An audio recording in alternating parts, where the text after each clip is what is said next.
listening to the Punisher Waterfowls, the Union 0430 podcast. Brought to you by Real Geese Decoys, the most technological advanced silhouette decoys on the market. And Vortex Canada, the force of optics.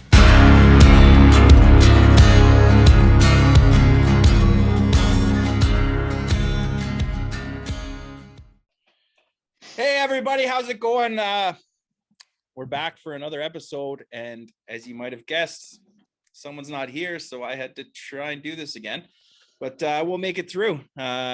Today we have Mr. Vitch, who's in the midst of moving soon, and we also have Chris Davis on. Chris is from Mount Hope, and he's the owner of Knotty Beaver Calls.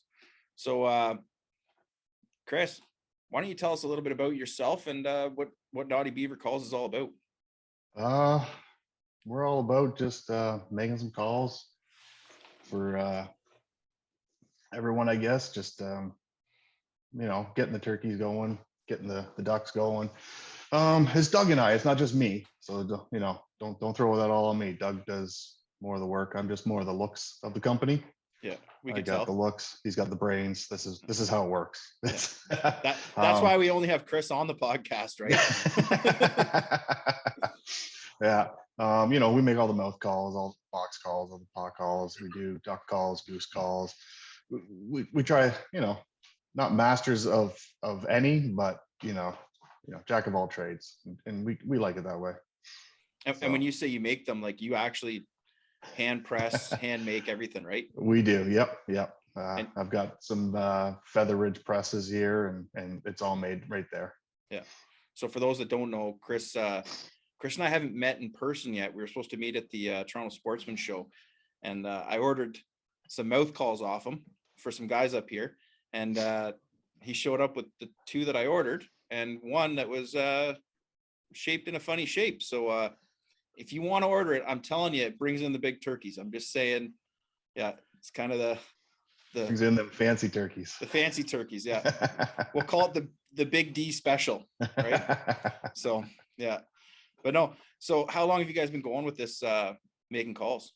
We've been making calls since about 6 years now. 6 years now. Yeah.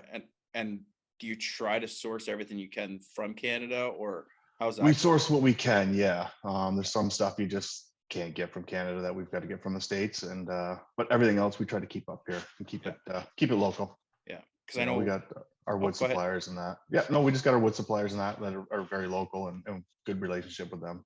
Yeah. So, and you guys do different tops on your turkey pots, don't you? Because you were telling me about your titanium tops. Yeah, we do titanium. Titanium's not. It's starting to pick up steam down in the States.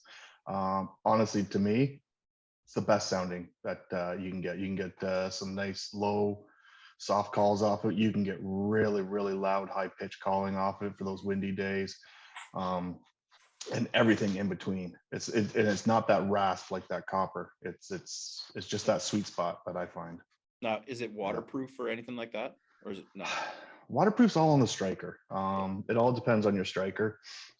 It's not just the surface. Yes, sometimes surfaces do help, but it's all, if you have a waterproof striker, any call can be waterproof ran.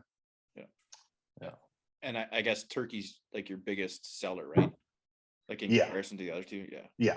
Turkey's usually our busiest season. And that's kind of, is that what you set out for initially? Like, did you get into turkey? Yeah, turkey was our main concern when we first started. It was turkey, just worry about turkey. And then after that, I was like, let's try some other stuff here and see what happens. Yeah, that's good. Yeah. So speaking of turkey, there's a pretty hot topic these days that I know has been near and dear to your heart, and it's kind of close to me as well, and that's turkey reaping. So for those that don't know, we've talked about it before on the show, like turkey reaping. There's the Mojo Scoot and Shoot decoy. There's a few other decoys that are out there, and then there's obviously just some guys just take a fan and use that. But what it is you kind of put it out in front of you and you scoot towards a tom, and that tom, the instincts will kick in and it should come towards you for a bit of action, and you can get a pretty close-up shot. I personally am not a fan of it. but I'd like to hear both of your opinions on it. Like what do you guys think? Yeah, I'm not a fan either. Like I said, when we did the course here in Ontario, one of the important things they emphasized was you shouldn't move around while you're hunting turkeys. Now you can run and gun, but that's just you get up, you walk into the trees, you hear a turkey gobbling, you head in their direction, you get a little closer, you sit down, you sit still again, and you try and bring that turkey in or get in its trail or whatever. But when you're running along field edges with a fan, private or public, because apparently it doesn't matter, because you know how it is with trespassers or private property that has multiple permissions. You never know who you're going to run into, especially when everybody walks in the dark, right? And so it's not a smart move to run around looking like a turkey. Yeah. I mean, that's my opinion, though, right? Yep. And opinions are like assholes, right? But we're going to give you ours. So, yeah. Well, our opinion. Yeah, that's what I meant. Yeah. So that, before I go further, I should have mentioned, like, if you are not following the Knotty Beaver calls pages, he tends to do some humorous stuff on them with regards to turkey calls. So go ahead and follow those. But anyway, Chris, what is your thoughts on this turkey reaping? My thoughts, I am not a fan of it whatsoever. I mean, just the safety side right then and there should be full stop, end of sentence. It should be done. When you did the course, just like Mark talked about, they said in the course, don't even wear red, white, or blue in the woods, because if you know, someone might mistake you for a turkey. Well, now you got guys going running around with a decoy in front of their face, crawling through the grass. You know, yeah, you know, just shooters should know what their target is. But if it's a decoy and you're sitting there looking at a fan, it can get hard to tell, and there will be accidents. There has been 3 accidents already this year. Yeah. So, I mean, those are all down south, but still, like, 1 accident is way too many. Yeah. Now, correct me if I'm wrong, but reaping's not allowed in every state, is it? No, there's a few states where it's not. I know Pennsylvania is one that's not allowed. There's no stalking allowed, so you can't even get up and go after the bird. It's sit there and calling. Yeah, and that makes sense. See, even though I don't like it, I'm of the opinion that if something's legal, then there's a place for it until it becomes a problem, if that makes sense, right? Like, yep. But to that point, like, what's stopping someone from just roosting a bird and then the next morning going out and right at shooting light, knocking that bird right off that limb, right? That's legal too, right? So yeah, so it's kind of coming down to your personal beliefs and your ethics and stuff like that, right? Yeah. So yeah. No, I just wanted to make sure that we talked about that, because there has been a few injuries out there. So yeah, like there's studies too that bird, you know, out in the field, they're using it to get something in the field. Most times that bird isn't killable. If he's out in the field, he's got his hens with him, he's not leaving. Like, there's no way, you know, okay, there's going to be a few chances where he's going to leave his hens, but most of the time he's content with his hens. He's not going to come into your calls just one single hen that he can't see that might be there, right? So if they get their fan out, well, they can crawl right into him. That bird's now killable, right?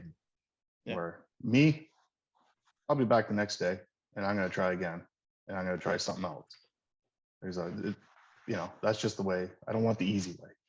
Yeah. And that's what I find fanning is. It's just the easy way out, and people are just doing it just to get their video on the gram, and that, you know, look at this action of me sneaking in on this bird.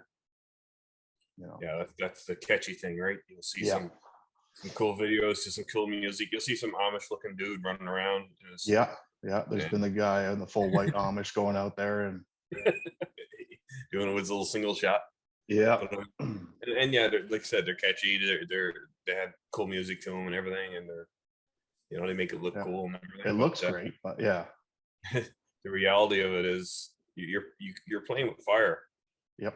Sometimes when you do that, and you could 20 times out of 21 you could be fine, but that 21st time you don't know. You and another guy could be in the same field with the same idea. Yeah.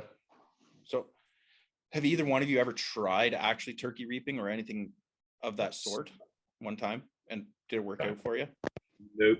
as soon as they seen it, they were gone like a shot. I said, well, I won't do this anymore. I've never tried it. Never tried. See, I'm at the age where I'm not trying it. My knees will just explode if I tried to crawl towards a turkey, right? So I'm not gonna, but no, I've never talked to anyone personally that's done it. And that's why I was kind of wondering. So I wasn't sure if the success rate actually went up or not. And obviously we're 0 for 1 in this group. So it can't be that great, right? There's actually been no studies yet on it. And that's what I've been listening to. They don't have the studies yet to see if the percentage has gone up for people actually getting them. Yeah. But So. at what point like nowadays there's some super realistic decoys, right? So at what point are we crossing the line between hunting and just shooting? Yeah. If that's a fair statement, right? Yep. Like, Oh, that's totally. I personally like to sit there and call and see if I can get a bird to come in from around the corner, you know. But if I'm taking my kids out, I love putting my DSDs, just set them out, and man, are those things real. Like if you're pretty far away, you can mistake those for a real bird, right? So at what point do you think that that's getting to be too much, you know? Yeah, well, that's the slippery slope, right? Like, where do you draw the line? Is it reaping? Is it decoys? Some guys will say, you know, even a blind is too much. Well, I mean, the blind gets the kids out there, right? So yeah, 100%. Yeah. But even still, like if I don't have a blind or a spot to put a blind, I'll see if there's cover from the bush, right? And Mhm. that's kind of becoming a lost art where people are making their own blinds out of fall down logs and trees and stuff, right? Yeah. So that's something. But even still, there's states that like Mojo, whatever you call them, robo shoot and ducks. shoot. No, Oh, no, the I'm talking robo-ducks, robo ducks. yeah. Like robo ducks Yeah. aren't allowed in some states because Mhm. they're kind of, it's almost like cheating nowadays, right? Yeah. So Was it New Mexico that has banned cameras? I know one of the states down south has banned trail- game cameras now. trail camera, yeah. Yeah. So yeah, Yes. what's that, Mark? That was for deer hunting. Yeah. Yeah. Do you guys see more of this coming? Like, do you think that they'll start banning, like, you know, more fair chase Yeah. laws and regulations coming in? Alabama has banned decoys for the first 10 days of the season this year. So I can see stuff coming. Yeah. And that's now turkey populations are kind of on the down too, aren't they? Yeah, they're really coming down. Mainly in the southeast, but it's coming up here. I mean, I've noticed it down here in Halton, Norfolk. And everyone I've talked to that hunts down here, that's hunted for a while, they're all saying the same thing. I mean, there is pockets. I've got one farm that's full of birds, always has been. I hope always will be. Yeah. But the rest of my farms, I'm lucky to hear a bird lately. So and that's part of the reason that we did this episode today, because it won't air until the 30th when the season's over. So you can't ask Chris to take you out. So that was his request, right? But no. And that, yeah, that's just it. Like we're hearing about turkey populations coming down. So I could see regulations coming in to make that happen. Now, on the flip side, we've talked about on the show before, the 410, like it's legal down in the States. And I'm a huge fan of, like, when I was teaching my daughter how to shoot, I was teaching her with the 410, but then she can't translate that into hunting turkeys with it. I don't see that. I don't see the 410 as a negative in the hunting sense that if I'm hunting them anyway, I'm going to bring them in closer. I'm going to get her a better shot. Pretty much the same as what I would do with the 20 for her, like getting him in that close. But now you've got that smaller gauge so that she's able to, you know, successfully shoulder it and aim and not be afraid. Right. Yeah. Yeah. So hopefully they bring something like that back in. I would love for the 410 to be able to be used up here. Yeah. Now, do you know why they don't have it in right now? Like, I know the I have 20 is the no smallest. idea. Yeah, I have no idea why they haven't. Yeah. I wish they'd bring in 9-shot too, but yeah, see, a lot of guys down south are loving the 9s. So yeah, and they're having good success with it. yeah, very good success with it. Great patterns. That would be using like TSS, right? Yeah, TSS. Yeah, I just find regular old lead. I find number 5s. For me, it's perfect. They get Yep. really good pattern, good range. Anything inside 40 yards dies. Yep. As long as it Getting out of doesn't that. Yeah. What, I mean, what do you- I'll still miss even in 40 yards, but you know. There's Brian, you gotta make fun. but the laws and the regulations are something that we've talked a lot about on this show, and it's something that I find when something changes, no matter how minute the change is, you're always going to have a whole bunch of people like, oh my God, this is ridiculous. But the way that I look at it is that these laws are there, they put them in place, and then they see how they work, and then they're making adjustments to make it beneficial for not only the birds, but for us as well. So I think we need to stop, worrying about when they make these changes and how unfair it is, and just understand that we have to look at the bird side of it too, right? So that's why I was kind of bringing it all up there, that I really do think that things are going to get looked at harder here, and scoot and shoot will be the one. A lot of states are dropping tags, less tags, putting the season further back so that the birds have a better nesting chance. Yeah. Because especially if you're going out with that reaper right away, studies are showing if you take that dominant bird, which the dominant bird's always the one that's going to usually come to that reaper or the fan, even the fan that you can see clips to your gun. But if you take that dominant bird, it could be a day, it could be a few weeks before those hens are ready to breed with another tom, right? Those toms don't have the same testosterone as that dominant bird. So if he's gone out of the mix, these birds could be set back another week or two at least for nesting. Yeah. And then there's a whole other problem. Yeah. Right. And Yeah. And another one that I see a lot on, and I like to read the comments, I don't like to get too involved in, is bearded hens. That's always a hot topic, and I'm of the proponent that, you know what, it's your choice, it's legal, but personally I'm going to leave it because it's nesting, right? That's how I see it. And I also think, I don't know if it's true or not, but I'm like, man, if that bearded hen has a good nest, and the toms that it produces are probably going to have bigger beards because that thing's got a beard itself, right? That's how I think, right? Yeah. So, Yeah. but yeah, have you guys ever shot it? Smaller. I mean, What's that?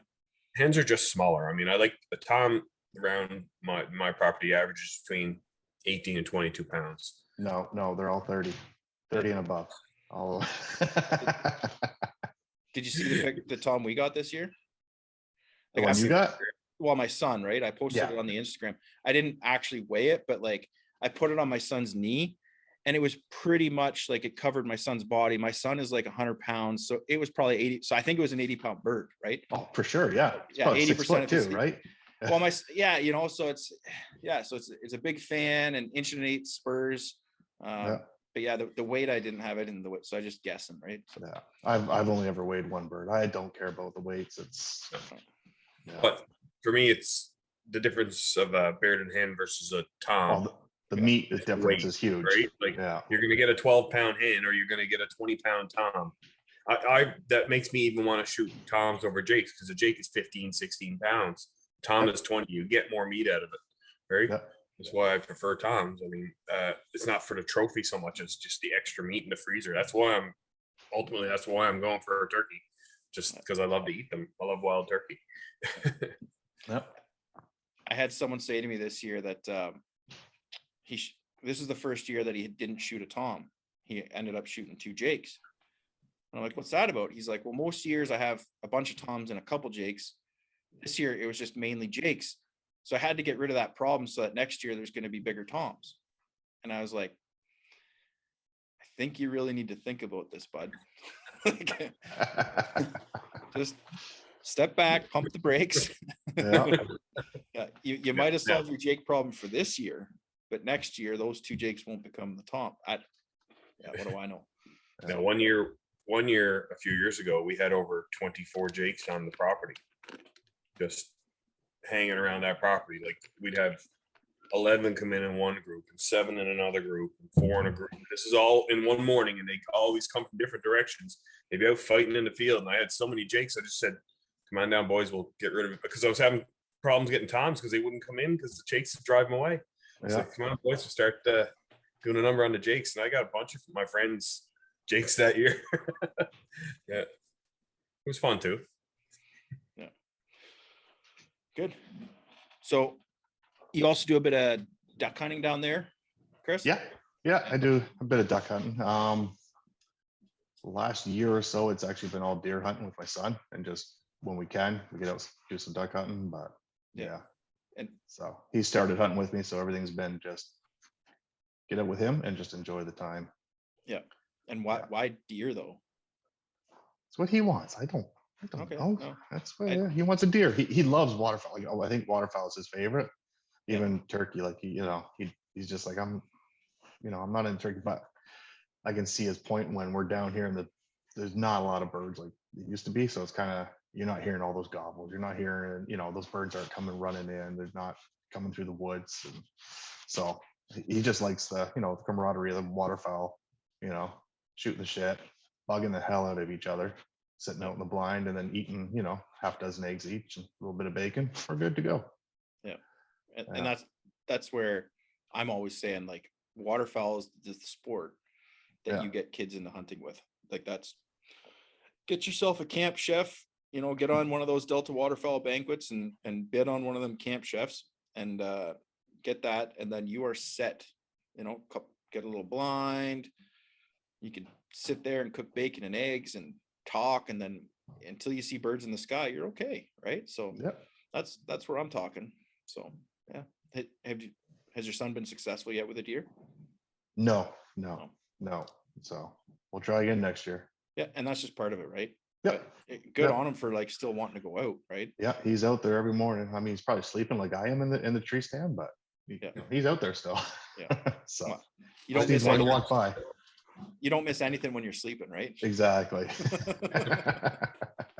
Yeah. Good. So tell us about your duck calls. Like, what model is it? Single read, double read? How long did it take you to make one? Like, how long did it take to make one? It took a while. I mean, we started off with the Echo inserts, like most do, right? We got away from them, and we got the P1 jig, P3 jig, and I got a downcut jig, and that's literally been sitting on my table, and I've been trying to make something on that since probably January. And turkey season came, and it's been sitting there since January. So most of the stuff we do is single reads. If people ask for a double read, we'll put together a double read for them. Yeah. So, and you make these each one hand by hand, one at a time. We do have a CNC line though as well. Okay. Yeah. Good. So we have the CNC line. The CNC line, we keep it nice, so other people can afford them. Yeah. And you do custom, like custom woods and custom materials? Custom woods. We'll do the hybrids with the burls, the resins. We do all that right here. The matching sets for like groomsmen and matching duck and goose calls and stuff like that. Yeah. We've done matching turkey calls for groomsmen as well. Okay. No, that's good. So I guess you should probably tell people how to get a hold of you. Like, I already mentioned to follow your Instagram and your Facebook pages because it's kind of funny, but go ahead and tell everyone how to order stuff. They can message us on Knotty Beaver Calls on Instagram or on Facebook, or it's www.knottybeavercalls.ca or .com. Either one, you can get in touch with us. There's our website, and a bunch of calls are listed there. The ones that are actually in stock, we kind of keep on there so people can see and order. Bitch, how's the move going?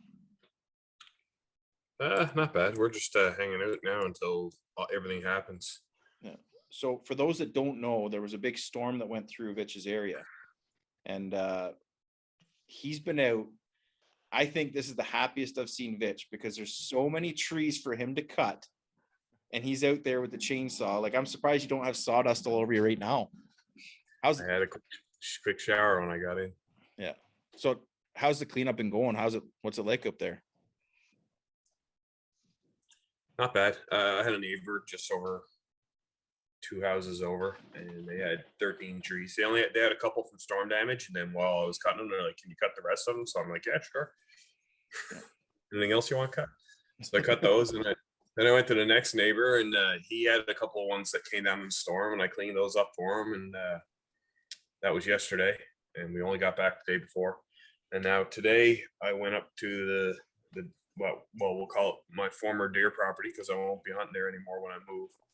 But I went around to check the turkey spot on the back of the property, and I couldn't get there because of all the trees that were down. So I spent all afternoon cutting trees. I never did make it there. I got some more cutting to do tomorrow, which is okay. And I seen it in that general area. Some of the farms around, two barns and a shed are completely gone. Like big barns and sheds completely gone.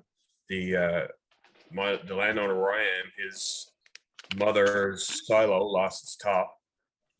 So that's off in the field. I'm gonna see if I can drag it back to the barn tomorrow.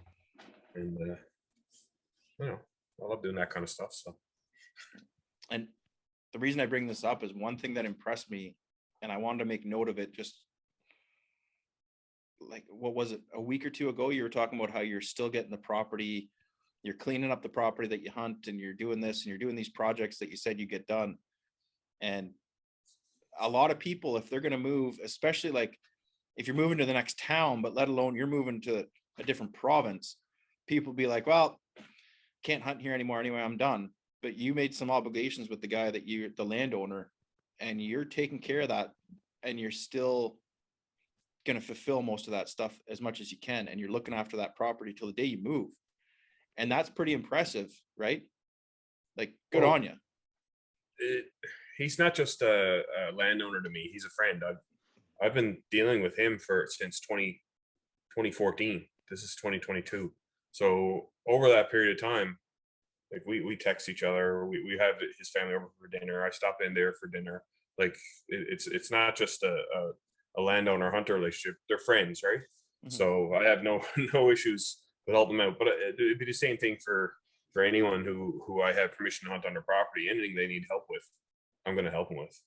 Yeah. And some things they don't ask for help, I'll still do it. That's just how I feel about maintaining that relationship. I'll do whatever I can to keep them happy. And I think that's probably a good way to look at it from my point of view. Yeah. And it's huge, right? So like, did you know these people before you got permission, or is it like you knocked on the doors and built that relationship like right from the start? So a friend at work in 2014, these are friends of his, and he brought me down there, introduced me to them, and asked if I could have permission to come on their property without him there. And that's how it started. Yeah. And I started hunting there. I was deer hunting in the fall. I think I tried turkey hunting in the spring there the first year. I never had a clue how to turkey hunt. And then I wasn't around one fall because I was doing so much waterfowl hunting. I actually got a text from him. He's like, "Hey, where are you?" He was wondering where I was. He hadn't seen me. I'm like, "Oh, hey." So I went on down and see him, and then it's just been a steady go there ever since. Yeah. And Chris, where you are, is it a lot of public or private land? It's mainly private land around here. I mean, there's a few public spots, but not a lot. No. And landowner permissions, you find it difficult to get there nowadays? I know a lot of people down here, so it wasn't that bad for me, but I'm hearing from people it's a lot of people are getting told no now, or new people are moving in and they're going, no one's hunting here. So I see it happening where it's going to be less and less opportunity down here, unfortunately. Mm-hmm. And do you find that because of that you're getting many so the place that I hunt, mm-hmm. I'm getting lots of trespassers. It's an abandoned farmhouse, and it's right on the major road coming into our area. So like, it's kind of like when you come into WME 84, it's like the first abandoned house on the major road. So I find a lot of people are pulling in and trying to use that. Are you finding that, like, people coming from the city? Oh yeah. And all my friends I talk to, is the same thing. They're fighting the trespassers all the time. Yeah. And do you got any keys, or did either one of you have any keys for how to deal with them? Like, because it is kind of I've had it a few times, and it is, you've got a guy there with a gun. And right? It's a tense situation. Yeah. Yeah.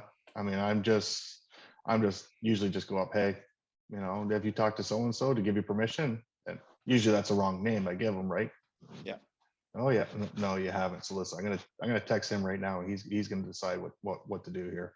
Yeah. And, unless you want to leave right now. Yeah. But Yeah. even that is becoming like, you're now, so the one guy that I hunt his property, we had a trespasser problem a few years ago, and I was just like, hey man, I'm just not sure if this guy has permission or not. Mhm. And it was kind of like a burden upon him to be receiving that message, like, no, he doesn't have permission, but like it's two hunters squabbling, and he really honestly doesn't give a shit who hunts there. Yeah. But I didn't really know that at the time. So Where's this place? yeah, see, right? It's right around Secret Cove or something. Oh, right there. Yeah. You'll find it, no problem. Yeah. Just keep going. Don't stop. Yeah. Yeah. Season's over on when this drops anyway. Don't forget. Yeah. So yeah. No, I guess I asked what kind of tips you guys have for dealing with them. And just like you said, like I usually do the same thing. I say the guy's name is Johnny, Yeah. that owns the property. I'll say, oh, did you talk to Paul about getting permission here? Oh yeah. Paul and I go way back. Oh, that's cool, because I don't know who the fuck Paul is. Right. Yeah. And so I can tell that you don't have permission. That's kind of how I deal with it as well. Right. I'll usually walk up. I'll be like, hey, I'm Dave. I'm hunting here as well. Like, you might have seen me sitting in the tree stand there that you're pushing the bush from. I'll be calm and I'll introduce myself, but inside I'm pissed. Like, I woke up 3 a.m. I went out, I'm sitting in my tree stand, and this ATV comes whipping up and they're pushing the bush all around me, right? I'm pissed. I am pissed. Yeah. Yeah. So, Vitch, you deal with that much? Well, I've been fortunate on this property and the surrounding properties that I have permission on, because I actually have permission on the adjoining properties as well, that trespassers haven't been an issue. Now, I do know of people that hunt one of the properties, and I've met up with them from time to time, and there's no issue. They're usually hunting bear when I'm hunting deer, so that's not a problem. And they're not there during turkey season and stuff. So on the property I'm on right now, no issues. The first spring I hunted turkey there was a guy. It wasn't exactly trespassing. It was, we were going in to hunt. He asked the night before, he asked the landowner if he could hunt there, and the landowner said it was up to me, and he couldn't get a hold of me. And the other guy couldn't get a hold of me, and he just went in and assumed he could hunt. So I went in and discussed it with him. And I said, he told you that I was hunting here, kind of thing. We had a discussion. I said, anyways, I said, I'm going to be hunting here. So it's up. If you want to come hunt when I'm here, you got to contact me. And he never did. So, but other than that, on that property, it's been fine. I haven't had a lot of issues with trespassers. And at the same time, I'm also the custodian of that land for the landowner. So it wouldn't be an issue to deal with it on my own anyway. Yeah. Someone was growing weed on the property before weed was legal. I dealt with that too. You smoked it all? How long did it take you to dry it? Yeah. No, and that's something else. Like, before every season starts, I used to work the fields and help like hay and straw for all the farmers. That's where I got all the land properties, right?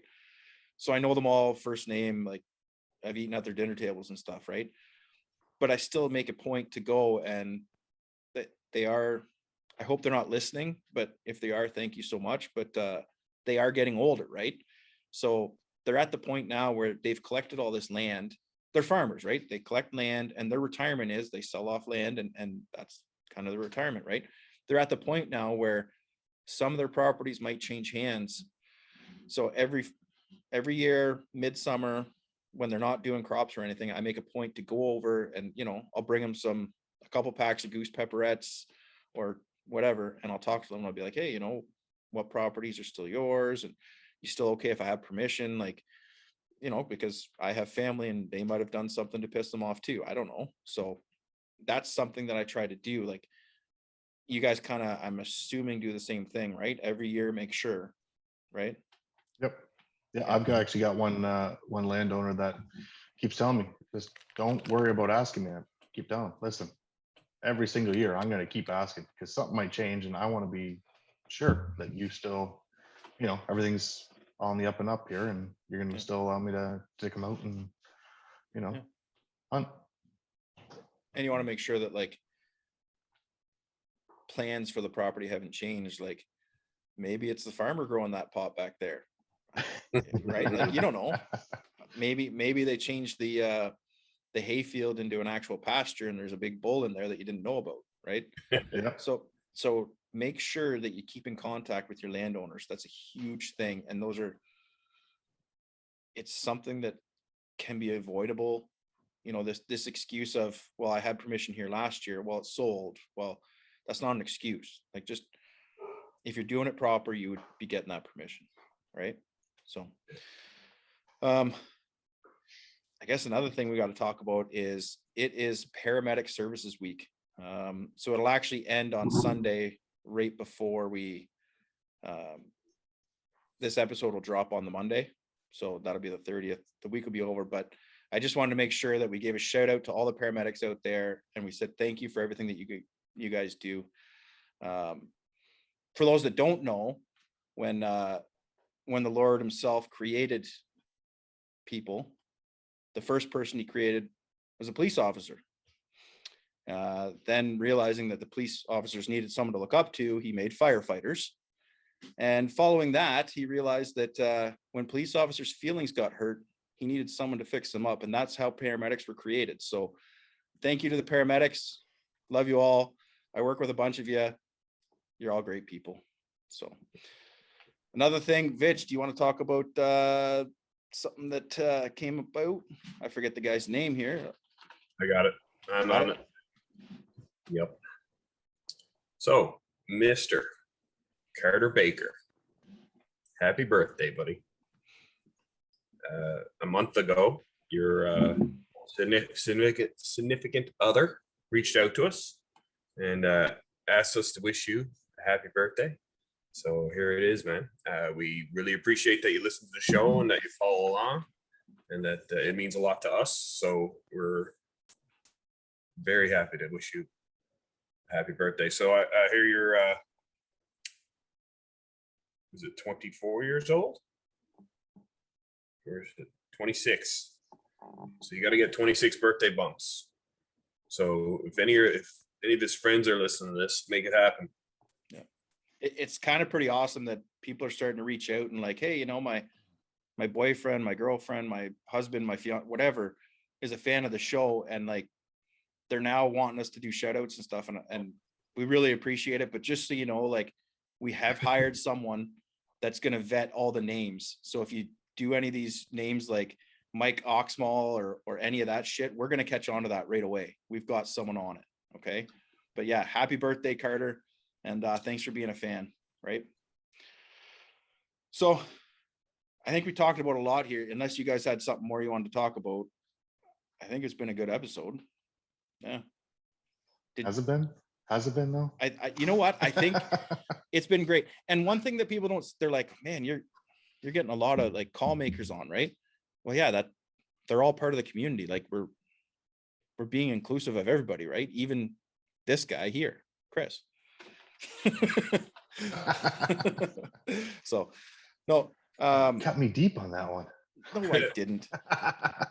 You know what hurts the most is looking in here and seeing the camera and seeing, like, it's supposed to add 10 pounds, but I'm looking at myself and way more than 10 pounds here. And like, look, that's not good.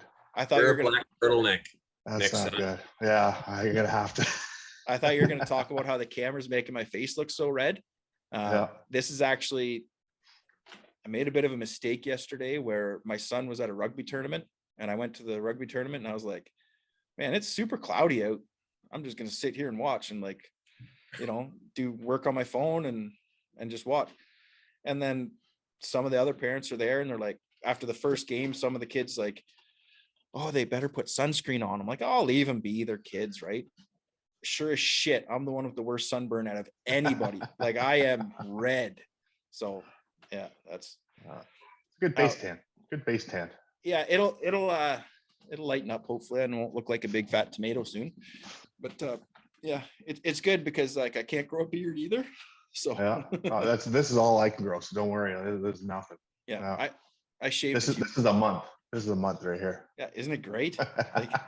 Like these guys like Vitch have to like keep it trim and Yeah. Mine gets too long too fast. I got to keep it short. yeah. So actually, you know what? Since it's been a lot of turkey talk this episode, have you guys harvested a bird this year? Have you hunted a bird this year, Vitch? No, Chris, I know Haven't you sat got a here. bird. I haven't got a bird. I've called 3 in. Didn't get one. So Like, yeah, okay, I'll leave it at yeah. Yeah. No. I have one empty shell. Let's just leave it at that. I'm gonna skewer one this year with the crossbow. Yeah, When I do sit, it's gonna be with the crossbow. Yeah. like you've got this weekend left, or you're moving to New Brunswick or Nova Scotia? Nova Scotia. I'll be hunting pheasants in Nova Scotia. Yeah, but New Brunswick got a turkey season, right? They do. You can get one there. You see Matty Wilson and the boys got theirs. Yeah, but not they're still not at the point where everyone's getting a tag. It's kind of a draw system. No, What's going on there? It's lottery there. Same with lottery. Alberta. Lottery. Yeah, Alberta and New Brunswick are lottery. And how are they running this lottery? Do you know? Like can people from out of province apply yet? I don't know, but I expect it would work like a moose draw type system, something like that. Yeah, it's resident only. It's resident only. Same as Alberta and same as Manitoba. All 3 of those are resident only. BC. BC is anyone can go. Yeah. Yeah. Now, you did some work for a turkey organization, didn't you, Chris? A long time ago, I volunteered with them. Yeah. Yeah, with the CWTF. Was Yep. it the NWTF and back then? it was the NWTF before. Yeah. Yeah. It was CWTF. Yeah. Yeah, and back then they did a lot to. Yeah, I don't know where I was going with my train of thought there, but like they put a lot of work in. Like you see some of these projects that they're doing, like back then, especially the NWTF, like that the Yep. banquets and stuff that they're putting on are pretty fantastic. So Yeah. Yeah. And now the NWTF is looking in. I think their new one is Save the Poults, which is a good thing. You got some new organizations popping up too. You got Turkeys for Tomorrow, and then there's the Lowlands. I'm gonna butcher it. The Lowlands Upland Game Birds, I believe, is a new organization, or it's gonna be something like that. I probably butchered it, and I'm sorry if I did, but Yeah. I think they just donated 15,000 to Dr. Mike Chamberlain there to do more of his studies to see what's going on here with the population decline. So that's great for a new organization to come out like that. And then they bought $10,000 worth of the Mossy Oak stamp, wow, that's which everything in there goes right back into turkey conservation as well with the Mossy Oak stamp. Yeah. And Mossy Oak, you need to let us purchase them for up here in Canada because I can't get them still. I keep trying. Mossy Oak. Did you hear that? Yeah. So we probably have a little bit of reach nowadays, So Millions of listeners. the million, yeah. See, by the way, One of our millions of listeners is in contact with Masio. Pass on the information. Yeah. Chris wants the turkey stamps. Now, do you want to explain what the turkey stamps are? Turkey stamps are, you can purchase a stamp, just like a duck stamp, everything goes back into conservation. So Mossy Oak has brought this out this year. It's just a stamp, nice painting of the turkey on it. $15, I believe is what it is, US. And then everything goes right back into turkey conservation. Yeah. Now, do you know of anywhere that still does banding of turkeys? Yeah, Manitoba does them. But we don't live there, so. Kentucky, I believe someone just got one this year. Mississippi, I believe someone else got one. I could be wrong on that one, but I've seen a few pop up this year. Yeah, and that's kind of a goal for you, isn't it? To get one of them. It's a goal. Yeah. I keep bugging people in Manitoba to kind of just send me one when they're banding, just get the cheat way, but I would just love to have one just sitting around. Yeah. Well, I mean, it probably wouldn't be, I don't know, if you had a banded turkey walk in front of you, you'd see it. Hey, that one's banded. That one's going down. Yeah. That'd be it. Even if it was a Jake. Good. Well, guys, I think we started at 10:02, so we're at 40 minutes. So let's do a little bit of a round table here. Mark? Hey, Chris, good meeting you.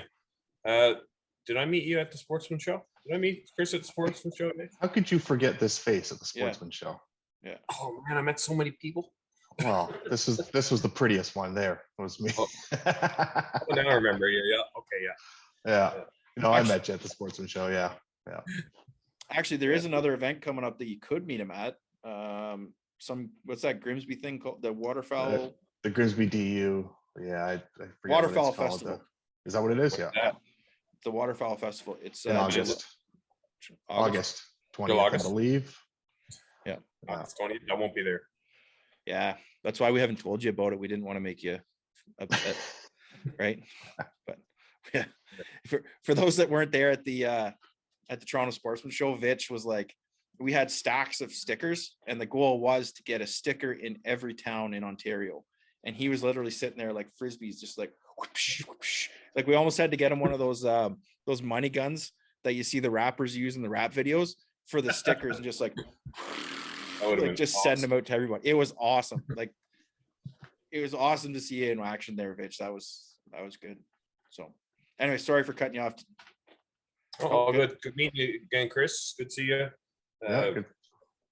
I don't know when we'll cross paths again, but I will be back up this way from time to time for things. So who knows? Chris? Yeah. It's good meeting both of you again. It was good to talk about turkey. I love talking turkey. So anytime anyone's down to talk turkey, message me, or even, just stop by, we'll talk it. That's about it, I guess. Yeah. Well, Chris, thanks for coming on. It was last minute. I had to get him to not walk his dog tonight because he was too busy. So, but it was just a sitting here last minute in my thong. Yeah, Just he's sitting around. the two. I can't tell you the first question he asked me, but the second question was, do I have to wear pants? And I said, as long as there's no mirror behind you, I don't give a shit, right? But no, Chris, thanks for coming on. Like, I still got to get one of your calls from my call collection. So I'm trying to build up my turkey pot call collection, where I have a signed call from everyone that I've talked to on the show. I have one coming from one of our previous guests. I'll show that off as soon as it comes in. But no, thanks for coming on. You've been a great guest. And for anyone that wants to know more about turkeys and Chris will talk your face off about turkey hunting. And he's a pretty good guy. We haven't met in person, but one day. Yeah. So one day we will. Yeah. Anyway, we are, as advertised, we are not experts, but we can find them for you. So reach out. If you want to shout out for someone, hit us up. We'll talk. Thanks, guys.